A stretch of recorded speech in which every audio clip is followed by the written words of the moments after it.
pela vida dessa igreja, pela vida do pastor Ferreira. Irmãos, assim, só tem uma coisa que funciona.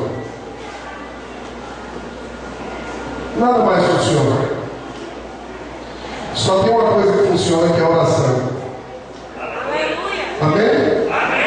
E eu queria que nós assim ficássemos de pé, agradecer o pastor Peixoto. Viu, meu irmão? Admiro muito o senhor, né? Pela sua fidelidade, pastor Ferreira. Aleluia. Irmãos, é muito lindo isso. A fidelidade, irmãos, é um atributo do caráter de Deus. Aleluia. E deve ser um atributo do caráter de todo cristão. É a fidelidade. Eu acho engraçado que a gente vê, o povo gosta de botar nos carros Deus é fiel. Entende? Eu estou querendo botar no meu carro, eu também sou fiel. Passa no carro, Dias Júnior é fiel. É fiel. Então eu admiro muito, irmão. Pode ter certeza disso, pela fidelidade do irmão ao pastor Ferreira. Mas eu queria que nós orássemos pelo pastor Ferreira. Sabe, gente? Diga para o seu vizinho assim, olha ele e diz assim, meu irmão, só tem uma coisa que funciona. Oração funciona. Que coisa que funciona, irmãos? Tanto é que, como é difícil orar, né? A gente é capaz de passar o dia de frente à televisão, sem nada. Mas quando a gente vai orar, dá dor de cabeça, dói a cabeça, dói o corpo, dá sono, a gente se perde no meio da oração, daqui a pouco a gente já está pensando em outras coisas. É porque o diabo sabe que a oração funciona. Satanás sabe que a oração funciona. O diabo não tem quem prega bem, Satanás não tem quem canta bem, mas Satanás tem quem ora bem. Satanás tem homem que ora. É a única coisa que ele tem, é homem que ora, irmão. Pai, eu quero te louvar por essa noite, te agradecer por esse dia. Deus, te dizer que nós não somos nada, isso é tudo em nós. Te dizer, Senhor, que nós não merecemos nada, mas tudo é tua graça. Te dizer, Senhor, que tu bem maior que nós temos é o Senhor. Nada mais importante para nós que o Senhor. Queremos colocar diante do Senhor agora a saúde e a vida do pastor Ferreira. Pai, em nome de Jesus, te pedimos pelo teu filho. Deus, pedimos pela sua saúde, Senhor. Senhor, que o Senhor possa curar o pastor Ferreira em nome de Jesus. Curar de toda diabetes, de toda insuficiência renal, que os rins dele voltem a funcionar. Senhor, nós temos um Deus do sobrenatural. Pai, nós sabemos que quando abrimos a nossa boca, Deus nos escuta, Senhor. Ó Deus, tu nos leva além, Senhor, porque tu és um Deus poderoso. E eu quero te louvar que o Senhor me escutou, porque o Senhor nos escutou agora. Deus, muito obrigado, Pai, em nome de Jesus. Amém, irmãos? Podemos assentar, queridos.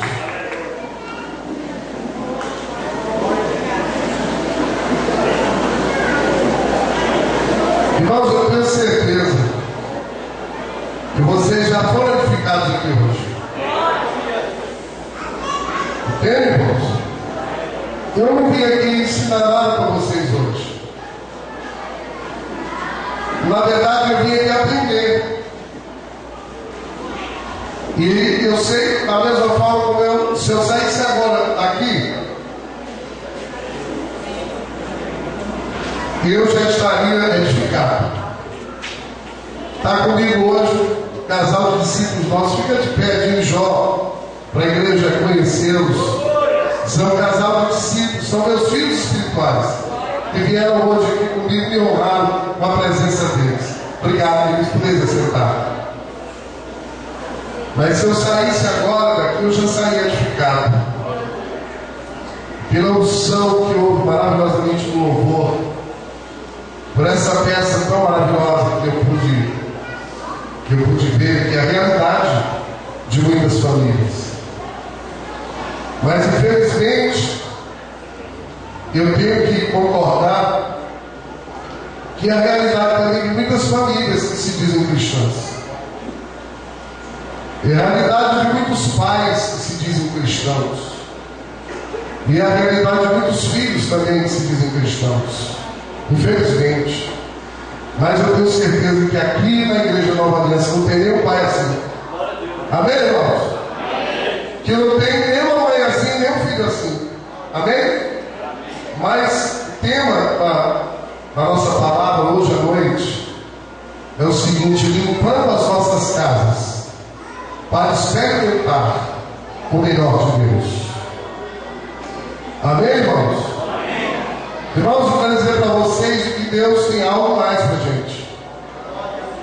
Eu quero dizer para vocês nessa noite de que existe uma realidade de Deus que nós ainda não vivemos.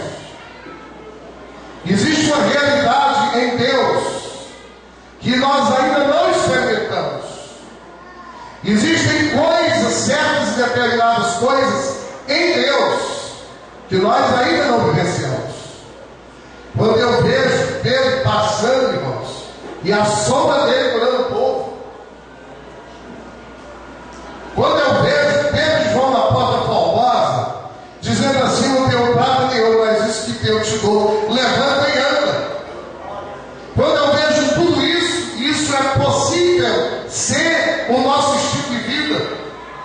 Eu vejo que há algumas coisas em Deus que a igreja pós-moderna, que a igreja do século XXI ainda não vive, e que nós precisamos viver. Há coisas que nós precisamos experimentar, que nós ainda não estamos experimentando. Há mais de Deus do que viver, irmãos. Há mais da sua graça, do seu poder, do seu amor, para Ele manifestar através de nós. Porque, sinceramente, irmãos, nós vivemos, ó, Jesus está voltando, daqui 15, 20 anos Ele volta. Vocês sabiam disso? A Bíblia diz que quando Jesus voltar, vai ser nos dias de Noé. Vão estar casando, até na igreja vão estar assim. Cada um vivendo a sua própria vida, cada um atrás de desfrutar a vida. Irmãos, cristianismo não é desfrutar a vida, cristianismo é perder a vida. Cristianismo é carro novo. Que palavra maravilhosa, irmão Deus. Cristianismo é carro novo, é casa nova. Cristianismo tem nada a ver com isso. Cristianismo não se prega por aí, é a tal da prosperidade. Cristianismo é perder para ganhar. Muitas vezes você vai ficar mais pobre, meu irmão, depois que você se tornou crente. Vocês estão entendendo o que eu estou falando? Eu acho interessante, viu, pastor? Eu queria que esses pastores que pregam prosperidade fossem pregar lá na África, na Índia. Só prega prosperidade para quem é rico. Tinha que pregar prosperidade, está precisando da Índia, está precisando de prosperidade lá na África. Que vão pregar na África, porque o Brasil não está precisando de prosperidade. O Brasil está precisando de famílias que possam desfrutar, que possam entender o sobrenatural de Deus, e possam ser famílias que atraem a presença de Deus, que levam o Evangelho de Jesus e que fazem diferença aonde elas vivem. Irmãos, o Brasil hoje é mais evangélico, mas o Brasil não tem que falar, tem que falar. Sabe por quê? É porque nós não estamos fazendo a diferença. Nós não estamos fazendo a diferença. Irmãos, nós temos o Evangelho, que é o poder de Deus para a salvação de todo aquele que crê. Nós não estamos fazendo a diferença. Nós temos que ser sinceros diante de Deus. E hoje nós vamos entender um pouquinho a respeito disso. Josué, e eu fiquei nesse texto lindo de Josué, e toda a minha palavra hoje vai ser em cima desse texto de Josué, capítulo 24.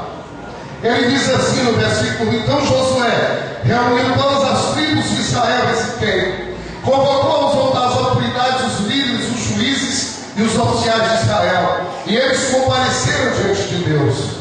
Josué disse a todo o povo: assim diz o Senhor, o Deus de Israel: há muito tempo seus antepassados, inclusive Terá, pai de Abraão e de Naor, viviam ali no Eufrates e prestavam culto ao Mas eu tirei seu pai Abraão da terra ali do Eufrates e o conduzi por toda Canaã e lhe dei muitos descendentes. Dei Isaque, e a Isaque dei Jacó e Esaú. A Esaú dei os montes de Seir, mas Jacó e seus filhos desceram para o Egito.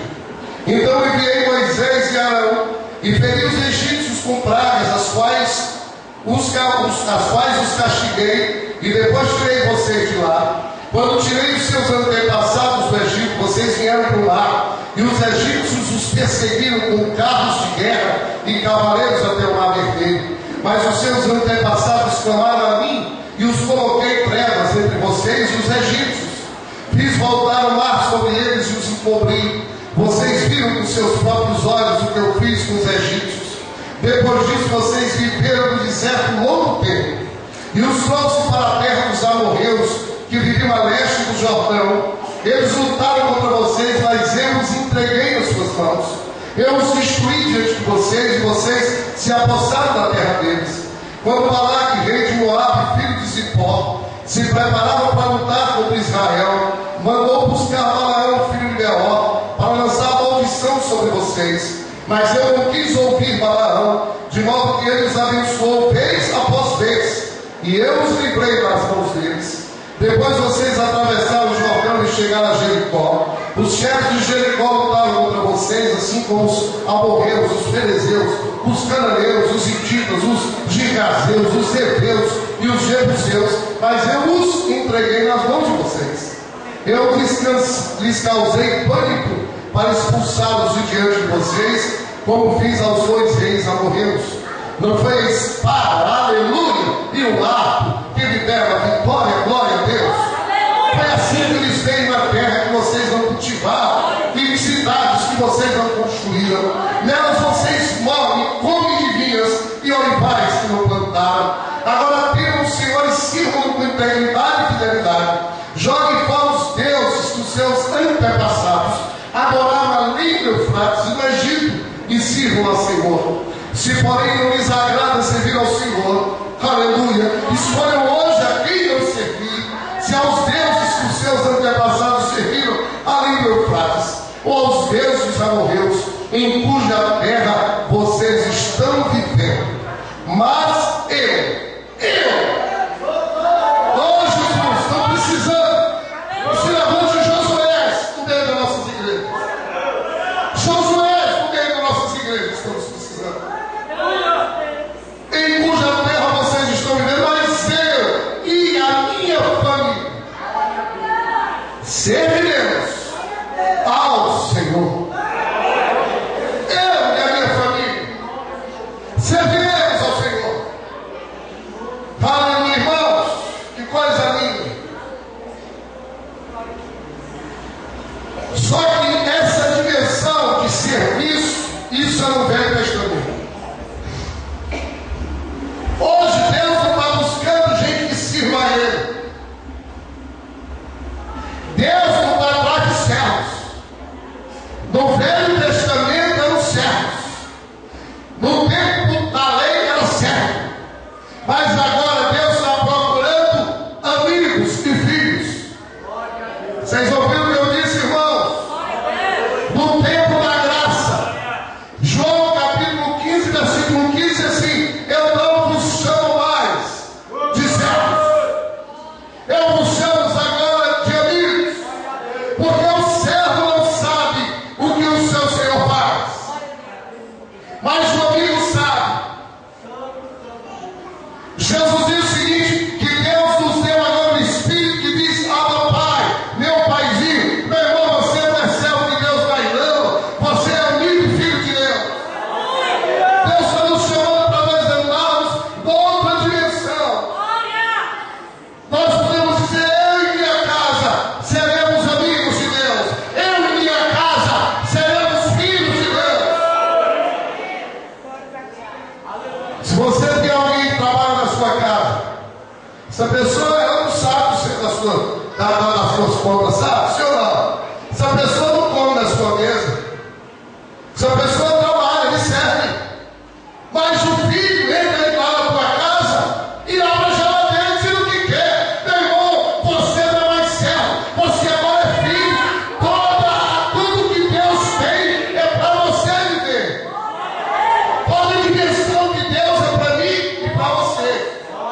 para a sua família. Certo? Velho Testamento. Novo Testamento é agora amigo. E nós só duas pessoas foram chamadas amigas de Deus em todo o Velho Testamento. Um foi Jó e o outro foi Moisés. A Bíblia diz assim que o maior nascido de Deus no Velho Testamento foi João Batista. Jesus disse que o menorzinho no reino dele seria maior que João Batista. Irmãos, nós temos o privilégio de, se nós quisermos, nos tornarmos maiores que João Batista, maiores que Isaías, maiores que Moisés, maiores que esses heróis da fé. Só depende de mim e de vocês.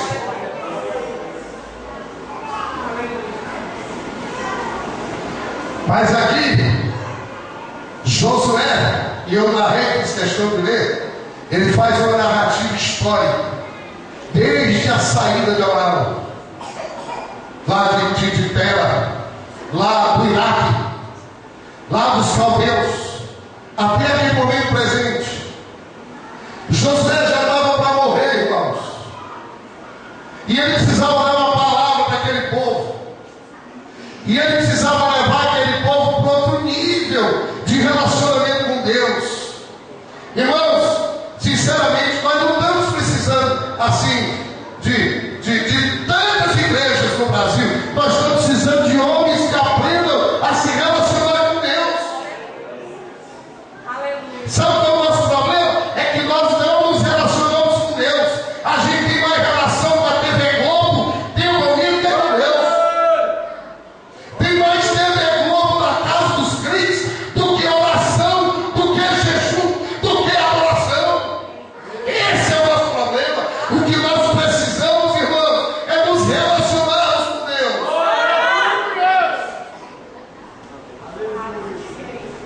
Sabe por quê? Porque senão as nossas famílias não serão em nada diferentes das outras famílias.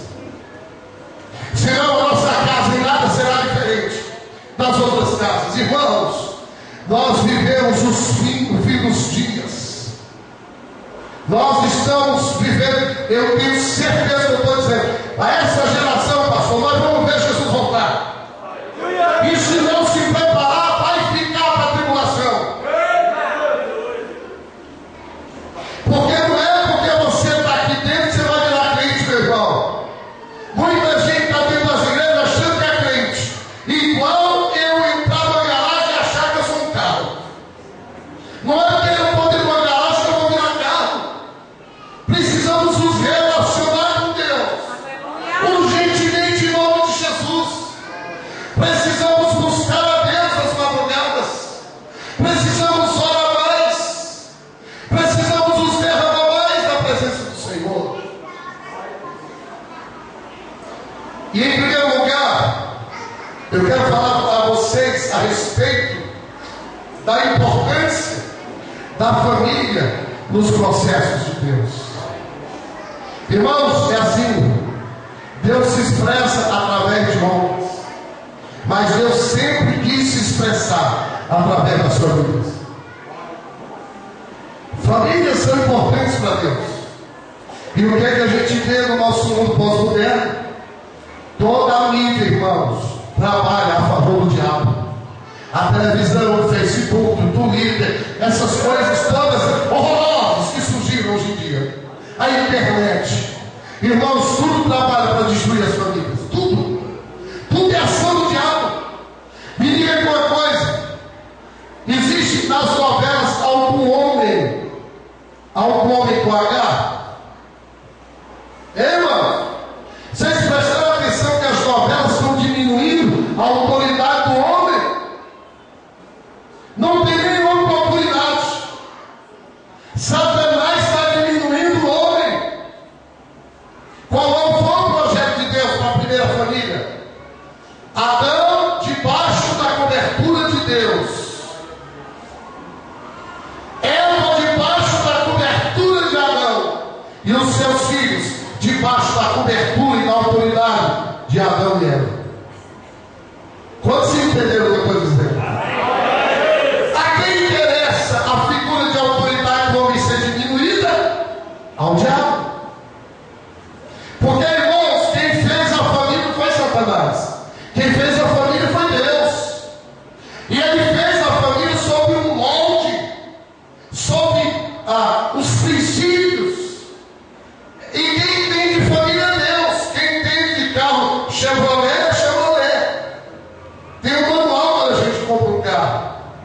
Está aqui o manual para a família, é a palavra de Deus. E essa palavra diz assim: maridos, amai vossas esposas, como Cristo amou. Aleluia. A igreja. Sabe o que ele está falando? Maridos que amem as suas esposas.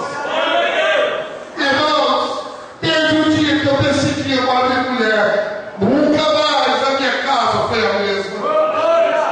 Eu decidi amar minha mulher, do jeito que ela é, e agradecer a Deus pela bênção que ela é. A Bíblia diz assim: esposas, sejam submissas a seus maridos. Essa palavra hoje dói no ouvido das pessoas. Irmãos, submissão parece que você está falando assim uma desgraça. Submissão, uma palavra linda, foi Deus que criou. Não existe ordem sem submissão. Não existe ordem sem obediência. Sociedade ficou pior desde a década de 70, que surgiu esse tal de movimento feminista. Do diabo que surgiu. Mulheres querendo emancipação. Não, as mulheres tinham que pegar a faixa para querer amor, para querer proteção, para querer encontrar um homem com H maiúsculo que esteja debaixo da autoridade e dos princípios inalienáveis do nosso Deus. Aleluia! Amém, irmãos? Quem é o referencial de autoridade de casa? É o homem. Glória a Deus. Sabe por quê? Que tem tanta violência nos últimos quatro décadas, irmãos? Gente, eu tenho 49 anos de idade. No início dos anos 70 eu era um menino. Não havia violência, eu andava em Fortaleza a pé, pastor. Nasci ali no São Gerardo dos Verdedenses. Sabe por quê? Porque o meu pai ainda tinha obedecido o pai dele. Entende? Ainda o meu pai, que tinha 40 e tantos anos, tinha mais ou menos a idade que eu tenho, ele tinha sido um filho obediente ao seu pai. Ele era da geração que filho obedecia pai. Ele era da geração que o pai gerava um filho dentro do casamento, o casamento era para sempre. Ele era de uma geração que filho obedecia pai e pai tinha autoridade de casa. Aleluia. Infelizmente esses meninos estão se drogando. Eles não nasceram de uma família. Eles nasceram fruto de um relacionamento sexual irresponsável. Por isso não sabe o que é pai. Se você não obedece pai, você vai obedecer a quem, meu irmão? Até na hora que você converte e vem para a igreja, você tem dificuldade de se submeter na igreja, às autoridades da igreja, porque você não teve um pai, infelizmente. Mas se tem alguém assim, eu quero dizer que a Bíblia diz que ainda que o teu pai e tua mãe te abandone, o Deus dessa igreja, diz assim: eu não te abandonarei. Há um Deus que pode te curar, te libertar. Há um Deus que pode mudar a sua vida e a sua sorte. Você diz: pastor, o senhor está falando comigo. Pastor, esse é a realidade da minha família. Mas eu quero dizer que Deus te chama para fazer parte de uma nova família. Deus te chama para você viver agora sobre novos princípios. Deus te convoca para você viver debaixo desses princípios. Aleluia. E não é que o teu pai foi isso, foi aquilo. Não é que você foi abandonado e rejeitado, que você vai continuar do jeito que você está. Há um Deus que te ama do jeito que você é. Há um Deus que te amou quando mandou o seu filho morrer no seu lugar. Famílias são importantes para Deus. Sempre foi assim? Sempre será? Não é de sua família. O mundo tinha se corrompido, irmãos. Deus separou uma família para recomeçar. E eu quero dizer para você, pai, mãe, filho que está aqui hoje, nós servimos o Deus do começo, mas nós servimos o Deus do recomeço. Deus é tão bom e amoroso para começar. Deus é muito mais para recomeçar. Ele diz que onde apontou o pecado, sempre superará.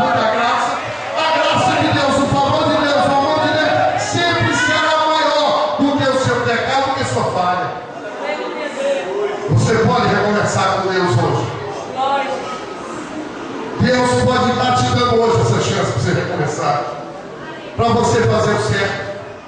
Tem jeito, teve jeito aquele rapaz da cruz, num minuto da vida teve jeito para ele. Ele reconheceu Jesus como Senhor, e o Senhor disse assim: hoje mesmo estarás comigo no paraíso. Raabe, a prostituta de Jericó, teve jeito, a família dela. Ela foi generosa, escondeu os espias, irmãos.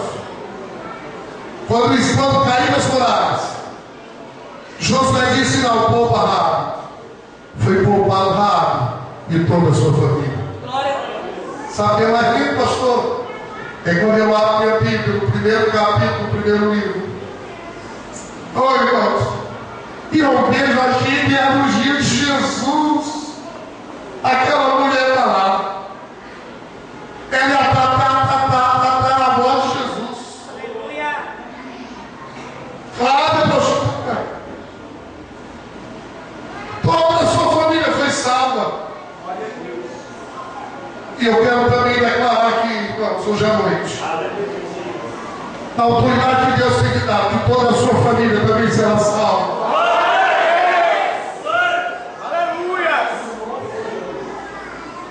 Malaquias 4:6 diz assim: ele fará com que os corações dos pais se voltem dos seus filhos, e os corações dos filhos dos seus pais. Do contrário, eu virei e castigarei a terra com maldição. Malaquias estava profetizando a respeito de Jesus. Lucas 1:17, essa palavra profética se cumpre e diz assim: ele irá diante do Senhor, do Espírito no poder de Elias, para fazer voltar o coração dos pais a seus filhos, e os desobedientes a sabedoria dos justos, para deixar o povo preparado para o Senhor. Aleluia! Jesus quer fazer um milagre na sua casa. Jesus quer que o seu coração se converta ao coração do seu filho, e o coração do seu filho se converta ao seu coração. Atos 16:31. Disseram assim Paulo e Silas para aquele carcereiro: creia no Senhor Jesus e serão salvos, você e os da sua casa. Aleluia!